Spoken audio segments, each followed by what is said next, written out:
Ayusin mo ang pag-imay ng malunggay. Isa-isahin mo, hindi yung mabilisan. Para makain ng maayos. Tingnan mo, oh. Dapat, oh, ang hahaba. Ayusin mo. Ayusin mo po. Yan. Para hindi ka maboring. Yan ang libangan mo ngayon. Ayusin mo yan.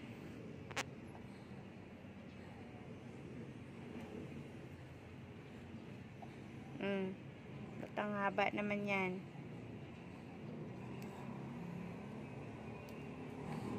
Ganyan. Marami ka pang himay-himayin, oh. Para sa'yo naman yan, eh. Si-shake ni mami yan. May halong carrot.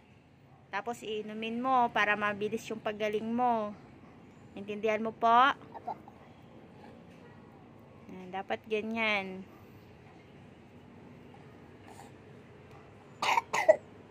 Sige. Gamot yan. Gamot sa ubo.